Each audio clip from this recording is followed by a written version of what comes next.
Hello नमस्कार, मी संध्या. माझ्या अजून एका छोट्याशा रेसिपीमध्ये माझ्या सर्व गोडताईंचं मैत्रिणींचं अगदी मनापासून स्वागत करत आहे.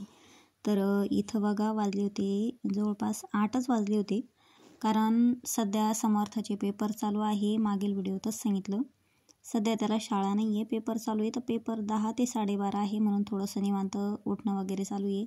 आणि त्यातल्या त्यात थोडीशी मनात भीतीसुद्धा निर्माण झालेली आहे. सकाळी लवकर अजिबात उठल्या जात नाही, थंडी पण खूप आहे. कारणं 3 आहे. पहिली गोष्ट अशी की समर्थला शाळा लवकर नाही आहे, 10 वाजता आहे. दुसरी गोष्ट अशी की थंडी खूप आहे. आणि तिसरी गोष्ट अशी की मनात भीती, ती म्हणजे सध्या आमच्याकडे चोरीचं खूप प्रमाण वाढलेलं आहे. आणि चोरी ह्या सकाळी सकाळीच होते बहुतेक. रात्रीचे तर सिटीतले सगळेच लोक 11:30-12पर्यंत जागेच असतात. तर जवळपास बहुतेक 4, 5, 6 या दरम्यानच चोरी होती. आणि आमच्याकडं थोडासा मोकळा एरिया वगैरे आहे. भीती तर आमच्याकडं काही नाही, परंतु आमच्या पाठीमागे चोरी झालेली आहे, त्याच्यामुळं थोडंसं भीती आपल्याला वाटणारच आहे. तर इथं बघा समर्थाचा खूप हट्ट चालला होता की गावाकडे असतो तर छान अशी थंडी वगैरे असती, आणि थंडीच्या दिवसात आपली बाई जी आहे ती चूल पेटवती, छान पाणी ठेवती, मग चुलीजवळ आपण शेकतो वगैरे. म्हणूनच मी थोडंसं इथं समर्थाचा हट्ट पूर्ण करण्याचा प्रयत्न केला. 3 विटा आणल्या, चूल मांडली, त्याच्यात थोडंसं माझ्याकडे एक लाकूड होतंच ते लावलं. कसे तरी कागद वगैरे पेपर टाकून चूल पेटवली आणि पाणीसुद्धा तापायला ठेवलं त्याच्यावर. व्हीटर गिजर आहे, परंतु समर्थाचा हट्ट होता चुलीजवळच शेकायचा, म्हणून मी कळशीत पाणी ठेवलं. आणि जाळ तसाच वाया चालला होता, म्हणून थोडेसे 4-5 कांदे भाजायला टाकले. त्याच्यानंतर खोबरंसुद्धा, त्या विस्तव जो असतो त्याच्यावर मी खोबरं भाजायला टाकलं. खोबरं आणि कांदे तिथं बसूनच भाजून घेतले. त्याच्यानंतर पाणी तापलं, समर्थाला आंघोळीला दिलं.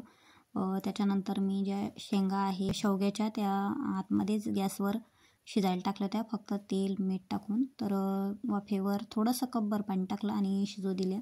त्याच्यानंतर छान असा मसाला तयार केला. खोबरं, डाळ, कांदा, हिरवी मिरची, अद्रक, लसूण, जे कांदा आहे भाजलेला तो पण छान असा परत तव्यावर भाजून घेतला. मसाला चांगला छान प्रकारे असा भाजून घेतला तेल टाकून. त्याच्यानंतर बारीक केला.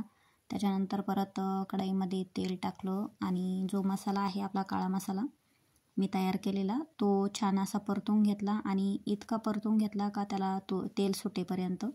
त्याच्यानंतर त्याच्यामध्ये थोडीशी कोथिंबीर टाकली आणि कोथिंबीर टाकल्याच्यानंतरसुद्धा ते चांगल्या प्रकारे अशी परतू दिली. त्याच्यानंतर मी थोडंसं तरी येण्यासाठी लाल मिरची पावडर टाकली, थोडीशी हळद टाकली. ते सुद्धा एकदम छान प्रकारे अशी परतू दिली तेल सुटेपर्यंत. त्याच्यानंतर ज्या उकडलेल्या शेंगा होत्या शेवग्याच्या, म्हणजेच तेल मीठ टाकून ज्या परतून घेतलेल्या होत्या, त्या परत ह्या मसाल्यामध्ये छान प्रकारे अशा परतून घेतल्या, म्हणजेच फ्राय करून घेतल्या. त्यालासुद्धा चांगलं तेल सुटेपर्यंत चांगल्या परतू दिल्या. त्याच्यानंतर आपल्याला जेवढं पाहिजे तेवढं मी पाणी टाकून घेतलेलं आहे. आता शेंगाला अगोदर जास्तीचं मीठ टाकलेलं होतं परतायला, त्याच्यामुळं भाजीमध्ये जास्त काही मीठ टाकायचं नाही, नाही तर खरट होतील. तर थोडंसं चवीपुरतं मीठ टाकलं. अगोदर शेंगातलं वगैरे सुद्धा मीठ होतं. तर त्याच्यानंतर पाणी वगैरे टाकलं. घट पातळ पाहून अशी छान अशी भाजी तयार केली.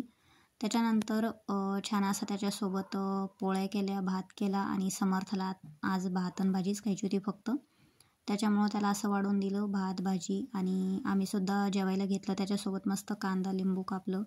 तर कशी वाटली तुम्हाला चुलीवरची मस्त भाजी तर चुलीवरची नाही, गॅसवरचीच आहे, परंतु कांदे वगैरे चुलीवर भाजलेले आहे.